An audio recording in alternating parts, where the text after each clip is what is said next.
अहिल्यानगरातील संगमनेरमध्ये दुष्काळग्रस्त भागात ऊसाची लागवड करण्यात आली आहे। धरण आणि कालव्याचं काम पूर्ण झाल्यानं दुष्काळग्रस्त गावात पाणी पोहोचलंय, त्यामुळे शेतकऱ्यांनी ऊसाची लागवड केलेली आहे। इथून मागची शेती म्हणजे रामभरोशी शेती होती। पाऊस पडला तर शेती, नाहीतर शेती करणे नाही, काही नाही, रानात येणे आणि जनावर मोकळी सोडून देणे।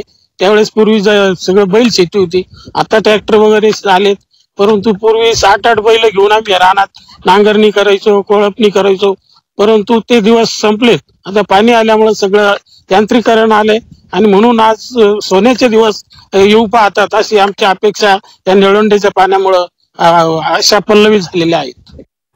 यवतमाळमध्ये पावसाअभावी पेरण्या धोक्यात आल्या। समाधानकारक पाऊस न पडल्यानं कापूस, मूग, उडीद, ज्वारीचं नुकसान होण्याची शक्यता आहे, त्यामुळे शेतकरी चिंतेत आलेत। मान्सून येणार आहे म्हणून सांगितलं होतं, तर आम्ही पेरणी केली, तर मान्सून पाणी काही आलंच नाही आणि एक आलं पाणी तर आता ते टोकणं धरून तसेच आहे, बी निघायच्या तयारीत नाही। आता ते डबल वाया जाते तर डबल पेरणीचं संकट आहे।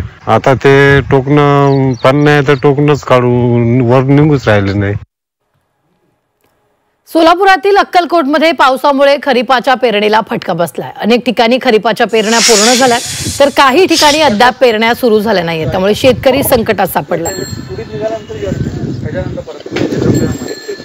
वाशिमच्या सोयसामधील एका शेतकऱ्यानं आपल्या शेतात चवळीची लागवड केली आहे। चवळीला चांगले दर मिळत असल्यानं शेतकऱ्यानं चवळीची लागवड केली, त्यामुळे आता चवळीतून चांगलं उत्पन्न मिळण्याची अपेक्षा शेतकऱ्यानं व्यक्त केली आहे।